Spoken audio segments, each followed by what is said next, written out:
할렐루야. 오늘도 하루 수고 많으셨습니다. 우리 옆에 분들과 함께 인사 나누겠습니다. 오늘도 수고하셨습니다. 네, 잘 오셨습니다. 감사합니다. 네, 사도신경은 우리가 지금 11번째 시간이잖아요. 이제 앞으로 3시간이 남았어요. 오늘 빼고 14번째 시간까지 할 건데 사도신경은 12개의 믿는다라는 고백으로 이루어져 있어요. 그래서 첫 번째 믿는다는 누구를 믿느냐면 성부 하나님을 믿는다라는 거고, 두 번째부터 7번째까지의 믿는다는 누구를 향한 믿는다냐면 예수 그리스도를 향해 믿는다고, 8번째가 성령님에 대한 믿음의 고백입니다. 물론 예수님에 대한 고백이 하나님, 성부 하나님과 성령 하나님보다 더 많은 이유는 전에도 한번 말씀드렸는데, 그 당시에 교회 내 이단들이 예수님에 대해서 공격을 너무너무 많이 한 거예요. 예수님의 재림, 부활, 예수님의 성육신 이런 것들을 너무너무 공격을 해서 상대적으로 많기는 하지만 예수님에 대해서 많은 양을 집중했죠. 그렇다 하더라도 성령님에 대한 고백은 너무너무 짧아요. 사도신경에 뭐라고 기록하고 있어요? 성령님에 대한 고백은 뭐라고 기록하고 있죠? 성령을 믿사오며, 이게 끝이에요. 그죠? 겉으로 보기에는 성령을 믿사오며가 끝이야. 아주 너무나 짧고 너무나 단순해. 여기서 성령님 안 믿는 사람은 아무도 없잖아요. 그죠? 성령님 다 믿어요. 성령님을 믿사오며 아무런 수식어도 없고 설명도 없고 구체적인 예도 없습니다. 그런데 잘 생각해 보세요. 나는 조병훈 목사님을 믿어요 이렇게 말할 땐, 믿는다고, 누가 누구를 믿는다고 할 때는 존재를, 내가 있다는 존재를 믿는다는 의미예요? 아니면 내가 하는 말이나 그 사람의 행동들을 믿는다는 말이에요? 전자예요? 후자예요? 그죠? 후자에 가깝고 전자까지 모두 다 거죠. 그죠? 내가 누구누구를 믿습니다. 그렇게 믿는다는 건 그 사람이 하는 일도 믿고, 하는 말도 믿고, 하는 행동도 믿고, 또 그 사람이 살아있는 것도 믿고, 다 이런 걸 믿는다는 거잖아요. 즉, 나는 성령을 믿습니다. 나는 성령을 믿사오며 라는 고백에는 성령님이 나와 함께 계시고 생명의 영, 하나님의 영, 예수 그리스도의 영으로서 하시는 이 땅에서의 모든 사역을 믿습니다 라고 말하고 있는 거예요. 그리고 라틴어 원문에 보면 이게 성령을 믿습니다라는 고백 다음에 이어지는 거룩한 공예와 성도가 서로 교통하는 것과 죄를 사하여 주시는 것과 영원히 사는 것에 다 콤마가 찍혀서 이어지고 있다는 걸 보여줘요. 그러니까 그것은 따로따로 교회에 대한 일, 성도의 교제에 대한 일, 영생에 대한 일이지만 결국에는 뭐라는 거예요? 그게 다 누구의 사역이라는 소리예요? 성령 하나님의 사역이라는 사실을 우리에게 말해주고 있는 거예요. 성령을 믿사오며 라는 고백은, 그러니까 성령님의 사역과 성령님의 모든 역사와 성령님이 지금 나와 함께 살아계시는 것과 성령님을 통해서 우리가 부활에 참여하게 되고 영원히 살게 되는 것, 모든 것을 믿습니다 라는 고백이죠. 성령님 우리 가운데 역사하시고, 그래서 이 세상에서 우리가 성도로 살아갈 수 있도록 도우시고 그 역사를 사모할 수 있도록 우리를 인도하십니다. 그렇다면 성령님의 역사는 구체적으로 무엇을 말할까요?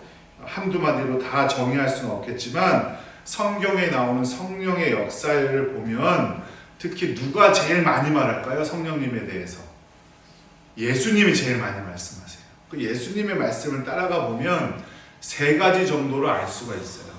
성령님의 대표적인 사역은 첫 번째, 관계를 맺어주시는 거예요. 고린도전서 12장 3절에 바울 사도가 한 말인데요. 우리 함께 읽어보도록 할게요. 그러므로 내가 너희에게 알리노니 하나님의 영으로 말하는 자는 누구든지 예수를 저주할 자라 하지 아니하고 또 성령으로 아니하고는 누구든지 예수를 주시라 할 수 없느니라. 내가 예수님을 주님이라고 고백할 수 있는 건 누구 때문이라고요? 성령님 때문이라고요. 내 의지나 내 결단이 아니라는 거예요.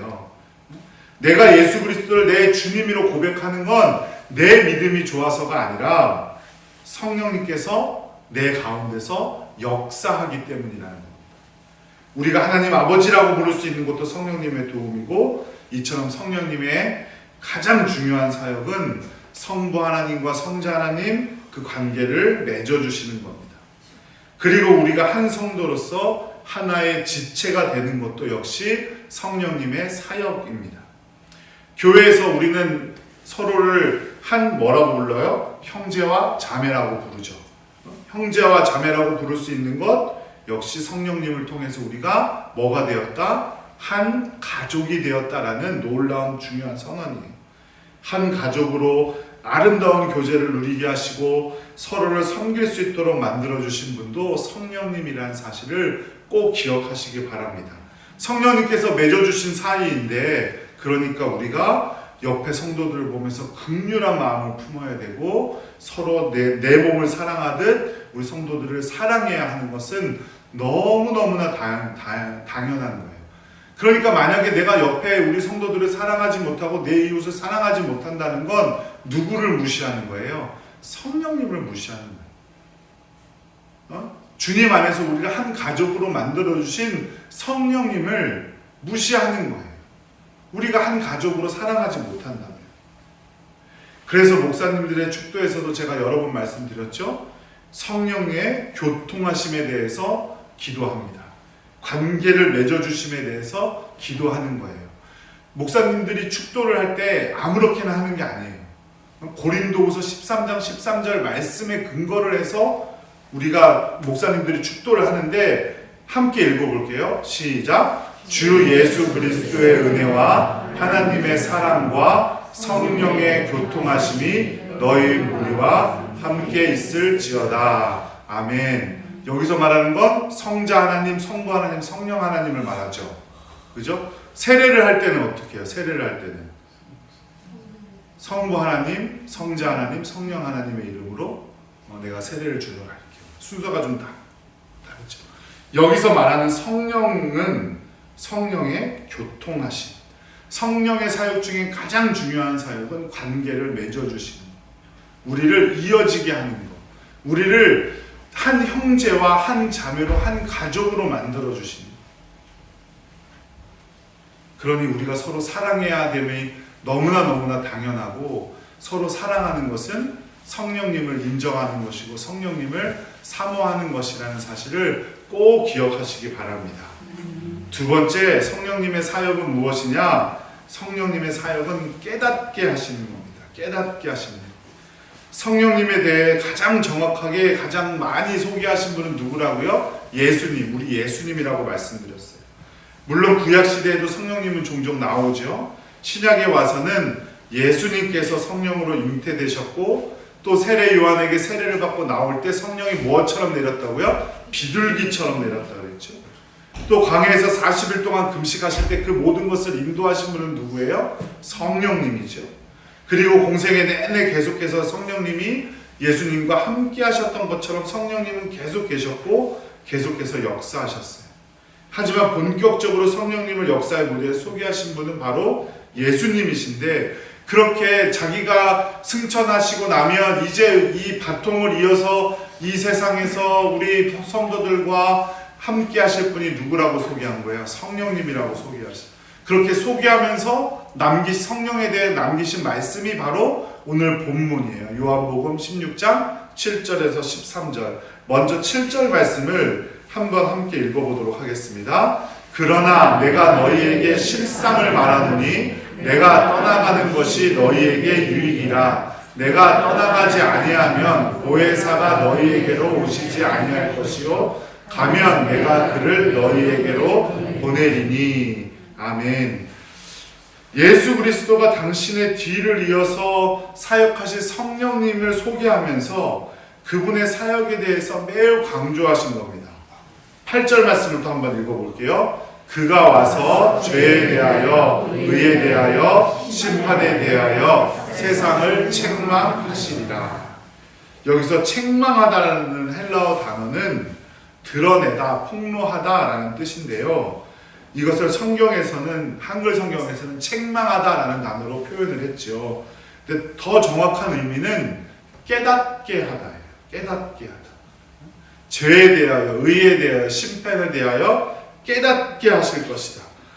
왠지 책망하다라고 하면은 뭐예요? 혼내고, 막 꾸짖고 이런 거 말하는 것 같잖아요. 근데 그런 이미지가 아니라 깨닫게 해주신다는 의미. 안타까워서 내가 너희들에게 알려줄 거다, 이런 의미예요. 그것이 죄이고 무엇이 의로운 것인지를, 그리고 이 세상 속에서 어떻게 살아가야 하는지를 스스로 깨닫게 해주신다는 의미가 바로 성령님의 사역이라는 겁니다. 죄에서 돌이키게 하고, 그래서 의롭게 살게 하고, 또 성령님의 인도하심에 따라 살아가게 한다는 겁니다. 장로교 하면은 어느 나라가 제일 먼저 떠오르세요? 유럽에서 장로교 하면 독일 많이 떠오르시죠. 그런데 사실은 장로교, 우리가 알고 있는 우리나라에 들어와 있는 장로교는 독일의 장로교라기보다는 스코틀랜드를 통해서 미국을 거쳐서 들어온 장로교예요. 그리고 장로교의 수준이 상당히 높은 나라가 스코틀랜드, 네덜란드 같은 곳이에요. 그래서 우리는 감리교회는 네덜란드 하면은 관계가 별로 없어 보이는데, 장로교의 이 신학교들에 가면 네덜란드 신학교가 있거든요. 거기에 유학하고 오신 목사님들이 참 많아요. 그 네덜란드의 개혁주의 선교학자, 선교학을 신학자인 바빙크라는 사람이 있는데, 그 바빙크의 책이 선교학 개론이라는 책이 있는데, 이 책이 너무너무 유명한 책이에요. 그래서 뭐 개혁주의 진영, 그러니까 장로교는 물론이고 감리교, 성결교 모든 교단에서 선교학을 처음 배울 때는 이 책을 거의 다 써요. 선교학 개론이라는 책이에요. 거기에 선교의 개념이 나오는데 엘랭틱스라는 이론이 나와요. 그 엘랭틱스가 뭐냐면 바로 깨닫게 하다예요. 그 헬라어 단어, 아까 보았던 깨닫게 하다라는, 책망하다라고 번역된 그 단어가 엘랑코라는 단어거든요. 거기서 유래돼서 엘랑틱스라는 이론인데, 그게 뭐냐면 복음이 없는 이방 땅에 가서 그들이 그동안 익숙하게 여겼던 그 모든 것이 죄이고 무의미하고 헛된 것임을 깨닫게 하는 것, 그것이 바로 선교라는 거예요. 이 바빙크라는 학자가 말하는 선교의 개념은 바로 깨닫게 하는 거예요. 성령님은 우리를 깨닫게 하시는 분인 줄로 믿습니다. 그래서 선교하면 하나님의 선교라고 많이 해요. 하나님의 선교라는 뜻은 하나님이 함께 하신다는 의미겠죠. 죄를 깨닫게 하시고 의의 심판에 대해서 우리에게 알려주시는 분도 누구예요? 성령 하나님이신 줄로 믿습니다.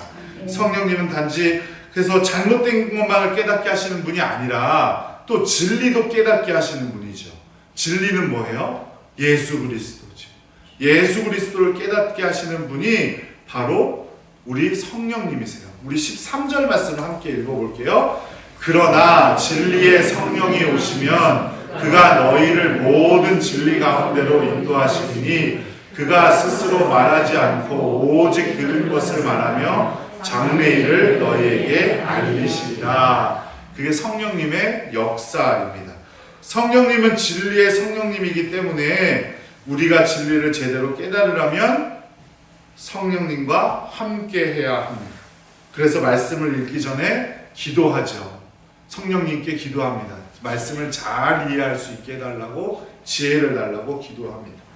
또한 우리는 성령님을 통해서 하나님의 사랑을 깨달을 수 있어요. 마귀의 속임수를 걷어내고 여전히 우리를 사랑해 주시는 하나님의 사랑을 깨닫게 됩니다. 그 모든 것이 우리가 똑똑하거나 믿음이 좋아서가 아니에요. 성령님이 깨닫게 하시지 않으면 우리는 말씀의 깊은 의미도 알 수 없고 하나님의 놀라운 사랑도 알 수 없다는 사실을 꼭 기억하시기 바라요. 그래서 성령님이 깨닫게 하시지 않으면 하나님이 역사하시는 은혜를 누릴 수가 없는 겁니다. 그래서 믿지 않는 사람들은 그 은혜를 뭐라고 생각해요? 우연이라고도 생각하고 자신의 실력이라고도 생각하고 또 자신의 노력의 결과라고도 생각을 합니다. 하지만 그 모든 것은 자신의 노력이나 우연이 아니라 우리 성령님의 역사이고 성령님께서 우리에게 베푸시는 은혜인 줄로 믿습니다. 세 번째, 성령님의 사역은 회복케 하시는 은혜예요. 회복하게 하시는. 관계를 맺게 해주시는 성령님은 죄로 인해 하나님과의 관계가 깨어지고 멀어졌던 모든 사람 가운데 회개의 영을 불어넣어 주시고 그 관계를 회복시키십니다. 예수 그리스도를 주로 고백하고 영접하면서 그 십자가 대속의 은혜를 통해 모든 사람을 회복시켜 주시는 분. 그래서 예수님은 성령님을 소개하면서 뭐라고 소개하셨냐면 우리에게 보혜사라고 소개하셨어요. 보혜사라는 이름은 보호자, 중재자, 변호사 이런 뜻을 갖고 있죠. 그리고 요즘에는 상담자, 위로자 이런 분으로 해석하기도 합니다. 이 모든 것을 종합해 보면 언제나 어디서나 내 편이 되어줄 사람이라는 뜻이에요. 변호사는 내가 만약에 죄를 짓고 변호사를 사게 됐는데 내 죄를 알아요, 몰라요? 알죠. 그럼에도 불구하고 끝까지 누구 편이 되어져요? 내 편이 되어져요. 변호사가 만약에 내 죄를 알고 그 죄를 검사에게나 상대편에 알려주면 변호사의 법에 위반되는 거예요. 언제나 끝까지 내 편이 되시는 거예요. 상담자는 어때요? 상담자의 첫 번째 원칙이 뭔지 아세요? 잘 듣고 절대로 다른 곳에 가서 그 이야기를 하지 않는 거예요.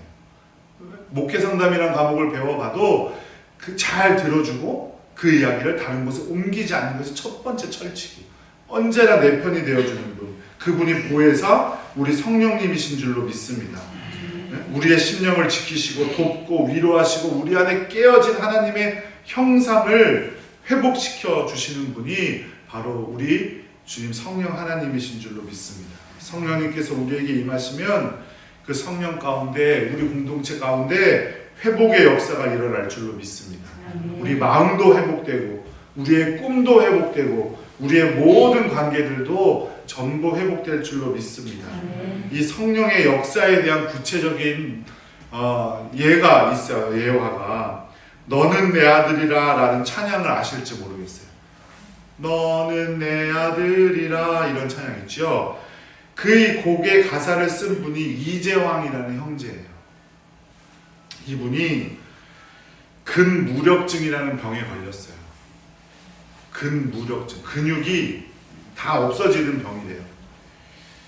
의사들이 20살을 넘길 수 없을 거라고 생각했어요. 이분은 배운 것이라고는 어머니 등에 업혀서 다닌 초등학교가 전부였고 초등학교를 마치고 나서는 계속 집에서 누워만 있었어요. 근데 이분이 신앙인으로서 혼자 힘으로 노력해서 500편이나 되는 찬양시를 남기고 33세에 세상을 떠났어요. 20대 초반에 정말 자신이 너무 비참하고 비참해서 그냥 죽어버리고 싶었대요.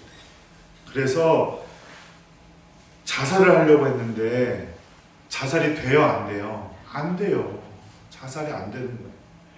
그 비참했던 순간들, 무력함, 절망, 그 허무함 속에 빠져 있었을 때 어머님이 보시던 성경 책에 우연히 펴져 있던 성경이 이 말씀이에요. 시편 2편 7절 말씀 함께 읽어볼게요. 내가 여호와의 명령을 전하노라. 여호와께서 내게 이르시되 너는 내 아들이라. 오늘 내가 너를 낳았도다. 아멘. 그 말씀 가운데 너는 내 아들이라. 오늘 내가 너를 낳았도다. 하나님의 생생한 말씀으로 들려오면서 그 심령의 역사가 일어나는 거예요. 너무 아프고 무력하고 비참해서 더 이상 살고 싶지 않은 그에게 하나님께서 시편의 말씀을 통해서 말씀하셨는데 그 무너졌던 마음이 회복되고 살아나는 역사가 있었어요. 그래서 힘들게 이 감격으로 써내려간 찬송시가 바로 너는 내 아들이라 라는 찬양이에요. 힘들고 지쳐 낭망하고 넘어져 일어날 힘 전혀 없을 때에 조용히 다가와 손잡아 주시며 나에게 말씀하시네. 너는 내 아들이라. 오늘날 내가 너를 낳았도다. 이런 가사이죠. 이재왕 형제의 회복 역시 성령님의 역사인 줄로 믿습니다. 시편 말씀을 그냥 넘기지 않고 하나님의 말씀으로 받게 되고 그 말씀 가운데 마음이 회복되고 살아갈 힘을 얻게 된 것이죠. 그게 저는 그냥 우연이라고 생각하지 않아요. 우연히 정말 보게 된 어머니가 보고 계시던 성경 말씀이었지만 그 우연이 아니라 그것 성령님께서 인도하신 거고 깨닫게 하신 것이죠. 너는 내 아들이라. 오늘 내가 너를 낳았도다라는 말씀이 얼마나 유명한 말씀이에요. 그 이재영 형제가 어쩌면 그 전에도 많은 순간 들었던 말씀일지 몰라요. 하지만 그 순간 성령님께서 깨닫게 해주셨기 때문에 회복시켜 주신 거죠. 이런 분이 이웃나라 일본에도 있어요. 미즈노 겐조라는 분, 이분이 별명이 눈 깜빡이 시인이에요. 이분은 초등학교 때 뇌성마비에 걸려갖고 자기 스스로 할 수 있는 것이라고는 눈을 깜빡이는 것밖에 없었어요. 그래서 눈을 우리나라로 따지면 기역, 니은, 디귿, 리귿 이렇게 있잖아요. 기역, 니은, 디귿 세 번, 눈을 세 번 연달아 따닥딱 깜빡이면 뭐예요? 디귿이. 아야, 어여 있죠? 그럼 한 번 깜빡이면 다예요. 그거를 이 미즈노 겐조라는 청년의 어머니께서 한자 한자 히라가나겠죠. 일본어니까 히라가나를 한자 한자 다 받아 적으신 거예요. 그 옆에서 간호를 하시면서. 이분이 돌아가시고 나서 이분의 시를 전부 모아놓은 시집이 있는데, 시집은 보통 이렇게 얇잖아요. 시집이 이렇게 두꺼워요. 근데 시가 길지는 않아. 어떻게 길게 하겠어요? 눈을 깜빡이면서, 그죠? 그 시집의 제목이 바로 감사는 밥이다. 감사는 밥이다. 이 책은 여기 3층 세미나실에 없어요. 왜냐하면 제가 항상 갖고 있거든요. 제가 항상 보거든요. 그래서 여러분이 사보셔야 돼요. 한번 진짜 꼭 한번 사보세요. 감사는 밥이다. 제일 처음 부분에 나오는 마음에 남아라는 시가 있어요. 흐드러지게 핀 들꽃과 지저귀는 작은 새, 20년 전 거닐었던 야산, 지금도 마음에 남아 고운 야산을 만드신 하나님을 찬양하는 시가 되고 노래가 된다. 또 확실히 보이기 시작했다는 시도 있어요. 자신의 힘으로 움직일 수 없다고, 살 수 없다고 깨달은 순간 나를 굳게 붙잡고 계시는 그리스도의 사랑의 팔이 확실히 보이기 시작했다. 이런 고백들이 가능하게 한 원동력이 무엇일까요? 이 미즈노 겐조라는 분의 어머니가 먼저 돌아가셔요. 그리고 나서는 그 동생이 그 집에 들어와서 살게 돼요. 그리고 미즈노 겐조 씨의 시의 창작 활동은 누가 도와주느냐? 제수가 도와줘요. 동생의 부인이 도와줍니다. 그리고 처음 그 시를 발견하고 시집을 내게끔 해준 분이 그 마을의 목사님이셨어요. 이 어머니가 헌신적인 아주 신앙인이셨거든요. 그분들의 엄청난 노력이 있었겠죠. 어머니가 돌아가신 후에는 동생, 제수의 사랑, 또 마을 목사님, 누가 그렇게 할 수 있겠어요? 눈 깜빡이는 것밖에 할 수가 없는데, 그 배후에는 저는 분명히 성령님께서 역사하고 계신다고 믿어요. 그 성령님의 역사가 있기 때문에 그 동생도, 그 아내도, 그 목사님도, 어머니도 그 미즈노 겐조라는 분을 도울 수 있었던 거고, 그 자신이 초등학교 때 뇌성마비로 쓰러져서 그렇게 되었으면 얼마나 낙심이 되겠어요. 그럼에도 불구하고 하나님을 찬양할 수 있다? 놀라운 거거든요. 그것이 바로 저는 성령님의 역사인 줄로 믿습니다. 이분이 자신을 돌보는 제수에게 하루는 이런 말씀을 했대요. 내가 고난을 받는 것도 하나님의 사랑을 알기 위해서라 생각하고 하나님의 일하심을 저는 찬양할 겁니다. 이렇게 말했대요. 자신은 제수에게. 그리고 항상 자신을 칭찬하시던 마을 목사님께 그 겐조 씨의 제수가 이렇게 말했대요. 그저 함께 있어주는 것만으로도 좋습니다. 이렇게 말했대요. 이 가정이 저는 어떤 가정일지는 잘 모르겠어요. 어떤 배경을 가지고 있는지 제가 알아볼 수가 없어요. 하지만 그 시를 하나하나 읽어보면 정말 이 미즈노 겐조라는 분은 사랑을 많이 받고 있구나. 정말 성령님께서 그분과 함께 역사하시는구나 라는 것을 저는 느낄 수 있었습니다. 모든 것이 성령님의 역사라고 하지 않고는 할 수 없을 것 같아요. 제가 만약에 그 미즈노 겐조 씨의 마을의 목사였다면 내가 그런 삶을 살 수 있었을까? 그분을 그렇게 돌보며 함께 시를 쓰며 그분에게 희망을 말하고 성령님의 역사를 말하고 할 수 있었을까? 이런 생각이 들어요. 근데 그런 거는 사람의 능력으로 하는 게 아니잖아요. 성령님께 구해야 돼요. 성령님께 구해야 돼요. 모든 연약함과 어려움들이 하나님과의 관계가 회복됨으로 모든 것이 해결된 것처럼 성령님이 우리를 도우실 때 그 모든 것들이 해결될 줄로 믿습니다. 사랑하는 여러분, 성령님 하면 주로 부흥사 목사님이나 방언하시는 분이나 또 능력이 있는 은사가 있다고 말하는 몇몇 분들의 그 한정된 이야기라고 생각하는 경우들이 많아요. 신비로운 일들에만 성령님께서 상관하는 것이라고 말씀하시기도 하셨고요. 저 어렸을 때 다니던 교회는 어떤 부흥사님은 큰 부 있잖아요. 그 사물놀이 할 때 쓰는 우리나라 부, 그거를 막 치게 했어요. 둥둥둥둥 치게 해서 막 청년 형들이 막 치는데 그걸 북을 잘 쳐야 성령이 임한다고 막 이렇게 말하면서 막 설교를 했던 걸 제 기억이 있거든요. 근데 성령님은 북 잘 친다고 임하시는 건 아니고요. 언제나 우리와 함께 하시죠. 우리 편에 계셔서 우리와 좋은 관계를 맺게 해주시고 우리를 진리를 깨닫게 하시고 또 우리를 회복시켜 주시는 분인 줄로 믿습니다. 그 놀라운 능력을 기대하고 그 놀라운 능력을 사모하는 우리 모두가 되기를 간절히 기도드립니다. 그저 입으로만 성령을 믿사오며 이렇게 고백하는 자들이 아니라 진짜 성령의 사역을 믿고 내 안에 무너진 것들이 있다면 주님께서 회복시켜 주시길, 또한 내 안에 깨어진 관계가 있다면 성령님께서 다시 화목하게 만들어 주시길, 그리고 성경을 읽기 힘들고 또 성경을 읽으면 무슨 말인지도 잘 모르겠고 성경을 읽으면 잠만 오고 이런 분들이라면 성령님께서 성경을 읽을 때 진리를 깨닫게 해달라고 우리 간절히 기도하는 우리 모두가 되기를 간절히 바랍니다.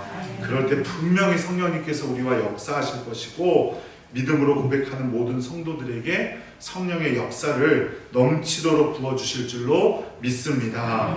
우리 이 시간 함께 기도하도록 하겠습니다. 성령님의 역사를 사모합니다. 우리를 깨닫게 하시고 좋은 관계를 맺게 하시고 우리의 깨어진 심령들을 회복시켜 주시옵소서. 우리 주여 한번 크게 부르고 기도합니다. 주여!